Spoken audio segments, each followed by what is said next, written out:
নমস্কার বন্ধুরা, আজকে ক্লাস অষ্টম শ্রেণীর দ্বিতীয় অধ্যায় অস্থিত পৃথিবী সম্পর্কে আলোচনা করছি।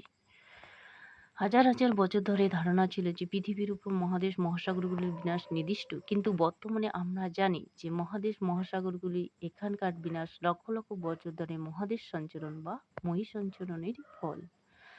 কার্বনিফেরাস যুগে মহাসঞ্চরণের অবস্থান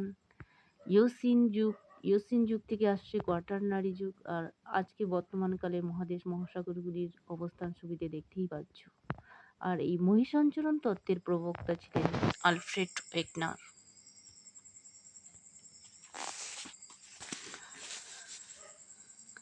ড্যাশ লক্ষ বছর আগে পৃথিবীর সমস্ত স্থলভাগ একটা বিশাল ভূখণ্ড রূপে অবস্থান করত, যাকে প্যানজিয়া বলা হতো। ড্যাশ এর দশকে পাঁচসংস্থান তত্ত্বের মাধ্যমে ভূবিদ্যার একটা যুগান্তকারী আবিষ্কার করে 1960-এর দশকে। পৃথিবীর বাইরের আবরণটা লিথোস্ফিয়ার কতগুলো শক্ত ও কঠিন খণ্ড বা পাতে বিভক্ত। মহাদেশ ও মহাসাগর দুরকম অংশ নিয়ে গঠিত পাত।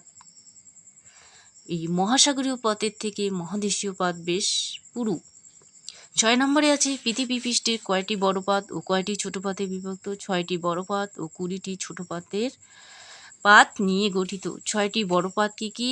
1 নম্বরে প্রশান্ত মহাসাগরীয় পাত, 2 নম্বরে ইউরেশীয় পাত, 3 নম্বরে আমেরিকান পাত, 4 নম্বরে আফ্রিকান পাত, 5 নম্বরে ভারত অস্ট্রেলীয় পাত, 6 নম্বরে আন্টার্কটিকা পাত। ছবি দিয়ে দেখাচ্ছি পাতগুলো। ইউরেশিয়ান পাত, প্রশান্ত মহাসাগরীয় পাত ব্লু কালারের, তার উপরে রয়েছে উত্তর আমেরিকান পাত, তার নিচে রয়েছে দক্ষিণ আমেরিকান পাত, এবং আফ্রিকান পাত হলুদ রঙের আফ্রিকান পাত, তার উপরে ইউরেশিয়ান পাত, আর তারপরে ভারত অস্ট্রেলীয় পাত আর আন্টার্কটিক পাত।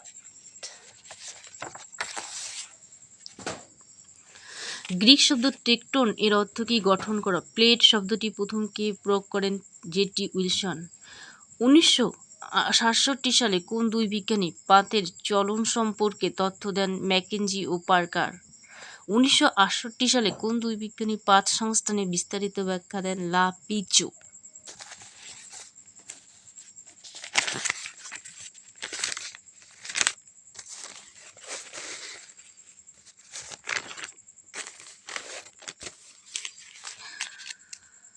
ভূত্বকের নিচে 100 থেকে 200 মিমি গভীরে বহির্গুরুমণ্ডল। এই বহির্গুরুমণ্ডলে অবস্থিত অ্যাস্থনোস্ফিয়ারের তাপমাত্রা 1500 ডিগ্রি সেন্টিগ্রেড। অ্যাস্থনোস্ফিয়ারে কিভাবে পরিচলন স্রোতের সৃষ্টি হয়? অ্যাস্থনোস্ফিয়ার 1500 ডিগ্রি সেন্টিগ্রেড তাপমাত্রায় শিলা সম্পূর্ণ আংশিকভাবে গলিত হয়ে পিচ্ছিল হয়ে পড়ে।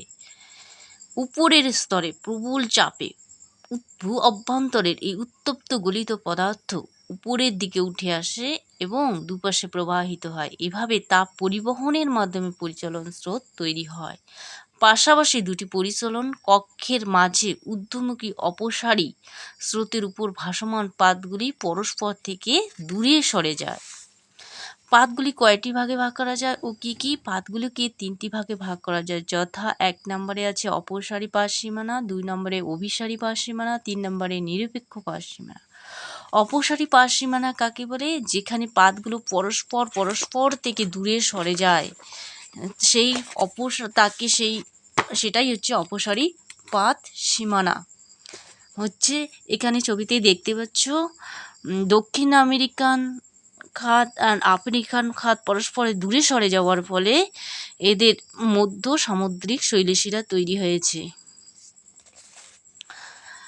অপসারী পাত সীমানা কি? যেখানে পাতগুলো পরস্পর থেকে ক্রমশ দূরে সরে যেতে থাকে, সেটা হচ্ছে অপসারী পাত সীমানা। গঠনকারী পাত সীমানাকে বলা হয় কেন অপসারী সীমানা? দুটি মহাসাগরীয় পাত ক্রমশ পরস্পর থেকে দূরে সরে গেলে মাঝের ফাটল বরাবর ভূ অভ্যন্তর থেকে যে উত্তপ্ত গলিত পদার্থ, যাকে ম্যাগমা, এই ম্যাগমা উঠে আসে এবং শীতল ও কঠিন হয়ে নতুন মহাসাগরীয় ত্বক আর মধ্য সামুদ্রিক শৈলশিরা তৈরি হয়। এই কারণে অপসারী পাশ সীমানাকে গঠনকারী পাশ সীমানা বলা হয়। অভিসারী পাত সীমানা কাকে বলে? কনভার্জেন্ট প্লেট মার্জিন, যেখানে পাতগুলো পরস্পরের দিকে এগোতে থাকে, সেটা হচ্ছে অভিসারী পাত সীমানা। পৃথিবীর গভীরতম সমুদ্রখাত কোনটি? প্রশান্ত মহাসাগরের মারিয়ানা খাত পৃথিবীর গভীরতম সমুদ্রখাত। অভিসারী পাত সীমানাকে কিরূপ ভূমিরূপ গঠিত হয়? একাধিক আগ্নেয়গিরি ও আগ্নেয়দ্বীপ সৃষ্টি হয়। এছাড়াও সমুদ্রের সম্প্রসারণ